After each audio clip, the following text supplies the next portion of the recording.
It is just past midnight on September 26, 1983. In an underground bunker 60 kilometers south of Moscow, a 44-year-old Soviet lieutenant colonel named Stanislav Petrov leans back in his chair. He is filling in for a colleague who called in sick. His job tonight is simple: watch the screens, monitor the satellites. If anything happens, report it up the chain of command. Nothing ever happens. Then the siren goes off. Across the room, a panel of screens flashes to life with a single word in red letters: launch. The computer system, the most advanced early warning technology the Soviet Union had ever built, was reporting that the United States had just fired a nuclear missile, headed straight for Soviet territory, impact in 20 minutes. Protocol was clear. Petrov was required to immediately report the launch to his superiors. They would report to the General Staff. The General Staff would inform Soviet leader Yuri Andropov. And Andropov, sick, suspicious, and operating from a hospital bed, would have less than 15 minutes to decide whether to launch a full nuclear counterattack.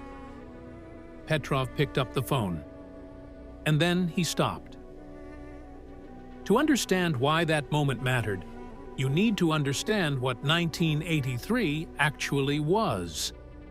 This was not a normal year in the Cold War.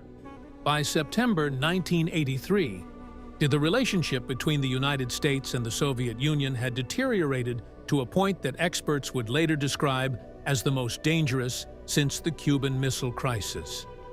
That March, President Reagan had called the Soviet Union an evil empire and announced the Strategic Defense Initiative, a plan to build space-based weapons capable of shooting down Soviet missiles. The Soviets interpreted this as preparation for a first strike.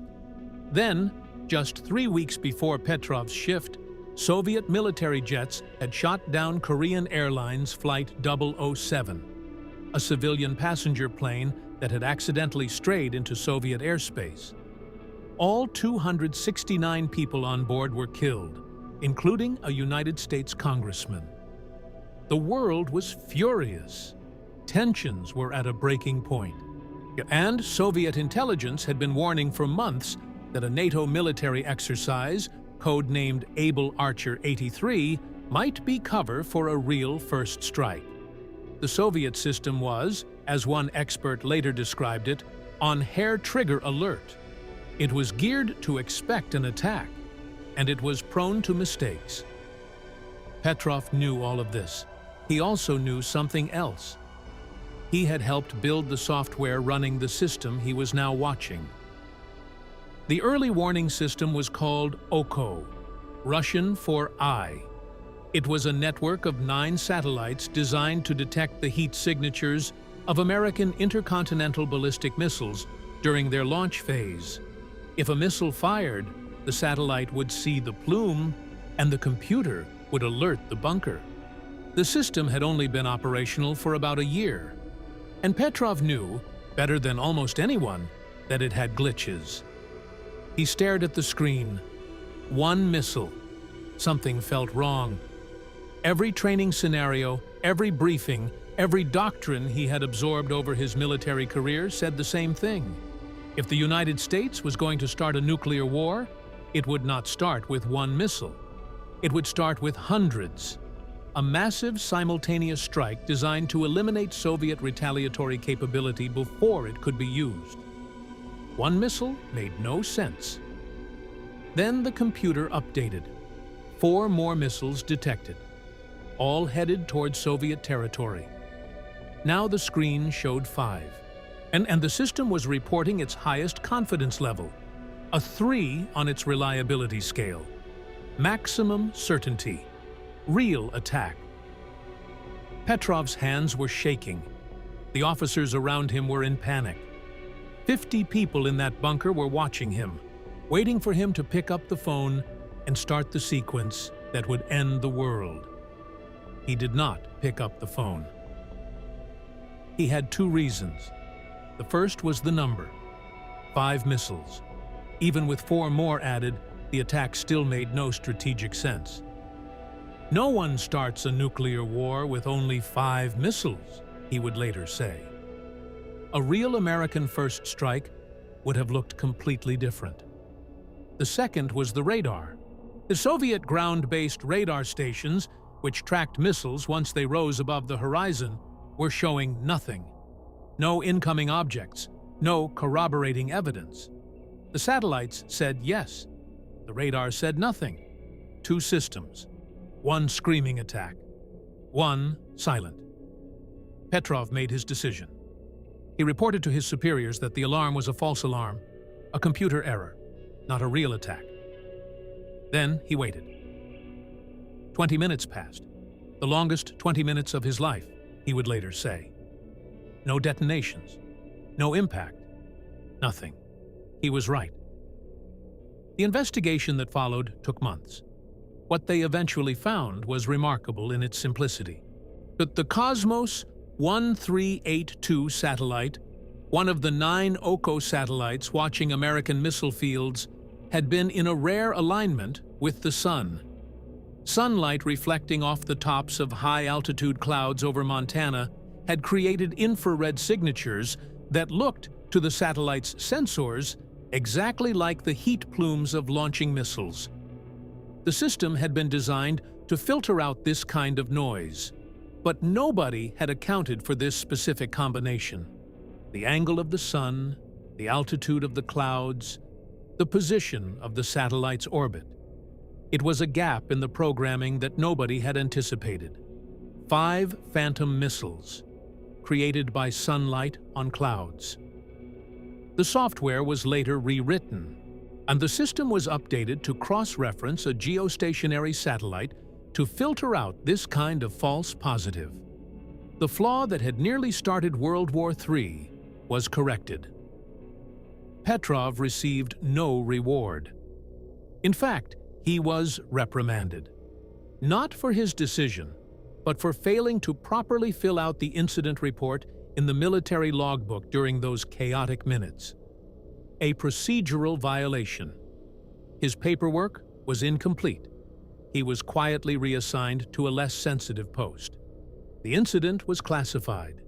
His superiors and the scientists who had designed the flawed system had little incentive to publicize a story that would embarrass them all. So they buried it.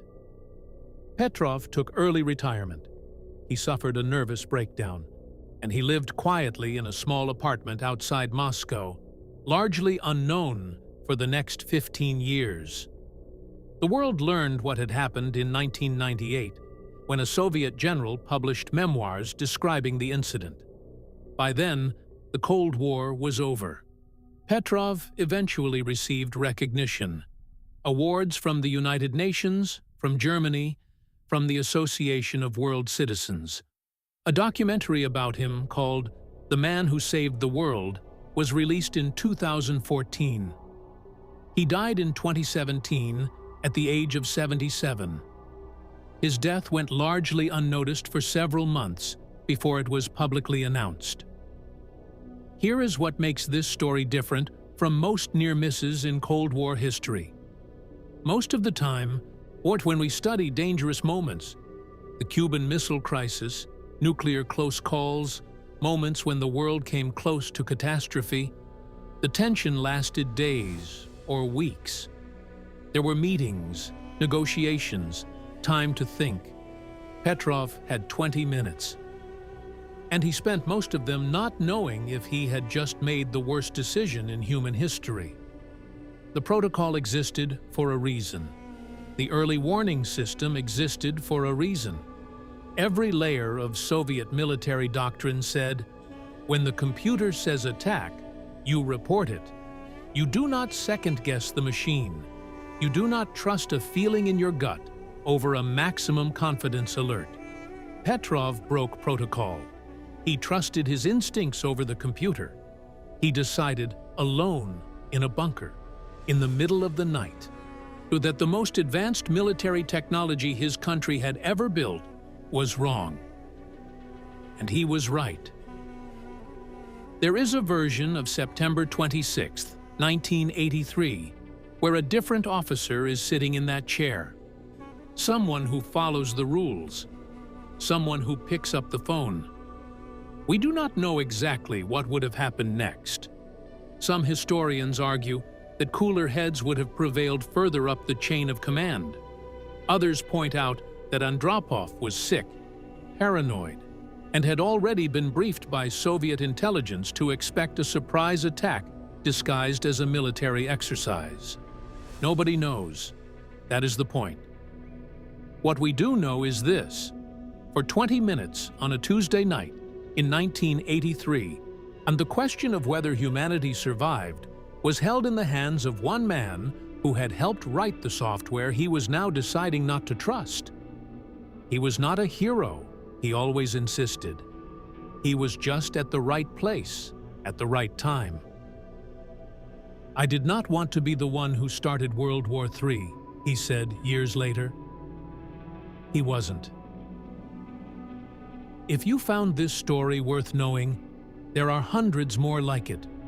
Moments where the world came closer to disaster than most people ever realized, and where the difference came down to one decision by one person who had no way of knowing if they were right. That is what this channel is about. Next video. 2 brand new Boeing 737 MAX aircraft fell out of the sky months apart. Boeing knew the system had a flaw, but the FAA approved it anyway. 346 people died. This is the story of how it happened, and who knew what, and when. Subscribe so you don't miss it.